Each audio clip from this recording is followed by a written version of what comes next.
Greetings, I'm coming to you from Waco, Texas. Here's today's paper. More on why I'm in Waco, Texas in a little bit. I'm actually from Atlanta, Georgia. My name is Andrew Lane. I'm a major in the Army Reserve. The Army is going green. Here I am with the president of Arizona State University in my dress blues, you can see. I have a master's degree of sustainability from Arizona State University. I graduated in December 2016. I've devoted my entire adult life to learning about sustainability, implementing it for me, and trying to teach others to do the same before it's too late. Here I am in Phoenix, actually, refueling my electric car with the Arizona State Solar Decathlon House. I wonder where my fuel is coming from. Could it be 90 million miles away from the sun shining down on Phoenix as it does about 330 days a year?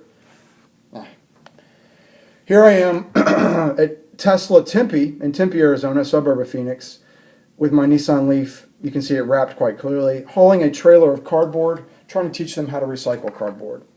They kind of sucked at it at the time. I don't know why. I believe there are films out here that really tell us, and are inspiring films, with inspiring characters, of what the problem is and what we should do before it's too late.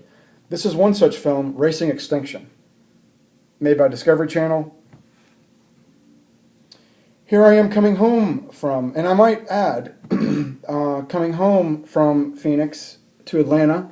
There I was just outside of Amarillo, Texas, refueling off the wind turbines. All the way from the border of New Mexico to Oklahoma, you don't lose sight of a wind turbine in Texas on I-40. And fortunately, that's not the only freeway in Texas where that is. I learned on that trip that Texas now gets more power from the wind than it does coal. So to all those people who say we can't do it, it seems like Texas is already. Who knew? The wind provides 817 terawatts of energy, and all of humanity needs 16. The sun provides 86,000 terawatts of energy, and we only use 16. Here's a photo of that. The United States of America, Germany, and Alaska. Blue and purple is the horrible for solar, or at least bad. Red is the best. Most of the lower 48 is good to go, unless you're in Seattle. But the sun does still shine in Seattle, so we should put some solar panels there. The reason I'm here in Waco, Texas is I bought this truck on Army surplus for about $7,000. I'm going to drive it back to Georgia, paint it green, gloss perhaps, olive drab, because the Army is going green, other than color schemes. Here we have the minty fresh camouflage pattern of the Army. The Army is going green other than color schemes. Where I'm from in Georgia, on the 6 U.S. military bases, 3 Army, 1 Navy, 1 Marine Corps, 1 Air Force, there is 289,000 kilowatts of solar. For your house, assuming whoever watches this lives in a single-family house in America, you need, without seeing anything else or knowing much more, you need 4 to 8 kilowatts of solar for your house to be completely powered by the sun. Maybe add batteries for nighttime, because that happens periodically. So each of those bases has 30,000 kilowatts each. 30,000, 4 to 8 for your house. Are those different numbers? Slightly. The Air Force Base, Robins Air Force Base, just south of Macon, Georgia, has 139,000 kilowatts of solar. Now, if they say you're not going to come on Robins Air Force Base after 9/11 or something like that, do you think you want to climb that fence? Do you want to run that gate? Probably not. In the meantime, they can protect their power generation just like that. They can lock those gates up, I'd say within, because there are already guards there, you have to show your driver's license or military ID card to get on base.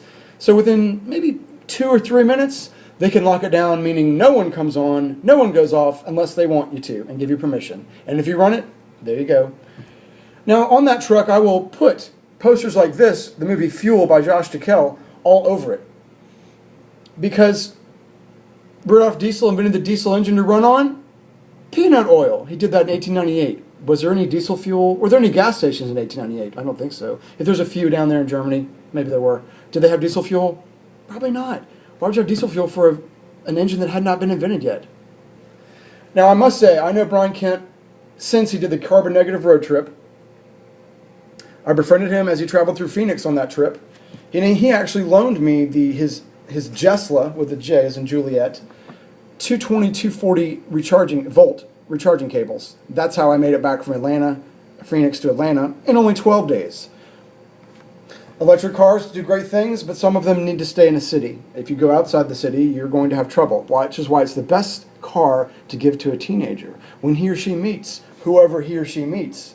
It doesn't matter how hot they are or how much money they have, a paycheck from Burger King or McDonald's. You're not going to go to Las Vegas overnight unless you already are in the state of Nevada. And even then, you better be kind of close. Otherwise, it's going to take a little while. Fortunately, the leafy green answer with leaves all over it is the green, green, green answer. And that's all we have to do is install it. I have worked all my adult life in this cause on one level or another. I worked for South Face Energy Institute in downtown Atlanta, who affects construction anywhere sweet tea and grits are normally consumed. When I was deployed with the Army to Afghanistan, I helped spearhead a can and bottle recycle program. All of the aluminum cans and plastic water soda juice bottles, the Red Bull, Dr. Pepper, Coca-Cola cans, the Afghans would come get for free. Didn't pay them a penny or a dollar to do any of it. They came when we called them, and they took it away. All in all, in about 6 months, once we got it kicked off and started, they took away about 18 medium-sized U-Haul trucks. If you can envision a medium-large U-Haul truck, that's the capacity of mostly uncrushed cans and bottles in bags. They took away. Now, they were not doing that to hug trees, I don't think. They're doing it because metal is money. I've learned that.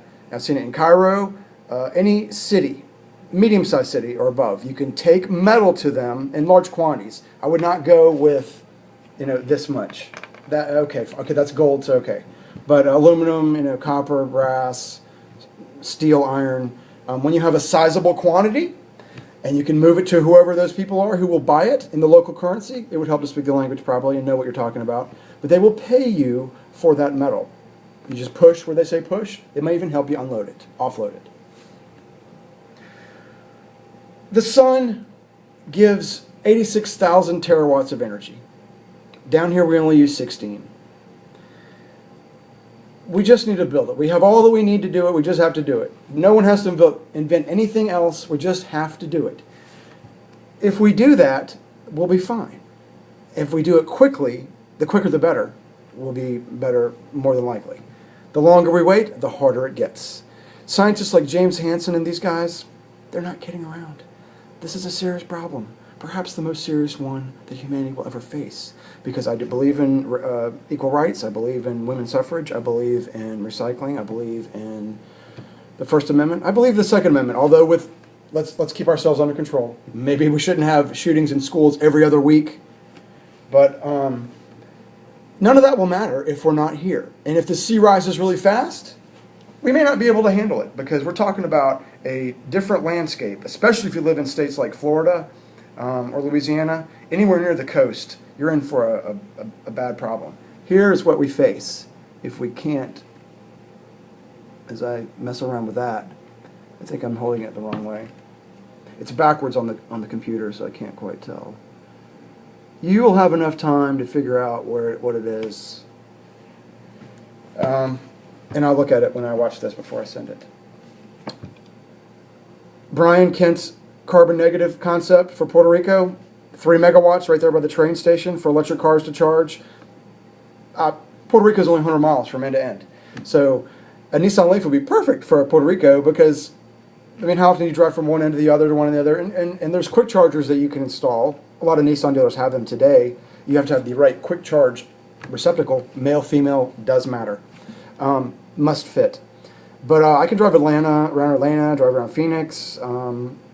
During the working day, it's easy. You just pop into a Nissan dealership and recharge the whole car in about 30, 45 minutes. Free. That's free. Electricity is so cheap, these dealerships give it away.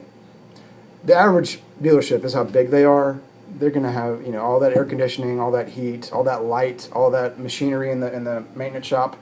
Their power bill is going to be $15,000 a month easily. So if all the electric cars come all day from opening to close, they'll spend like $100 a day, maybe. And that's if a lot come. I'll close this out. My number is 706-296-6631. That's 296-6631 in the 706 area code. My email address is aslane1, the number 1 by itself, @asu.edu. I believe in this passionately. If I haven't put that in this video, it's only because Brian gave me about an hour to make it. Fortunately, I have an iPad with me, I have my phone all the time, and I can come up with my own accoutrements, and you know it is. We'll cut it off. Thank you so much. Brian, we should probably edit that last minute off. Take care. Adios.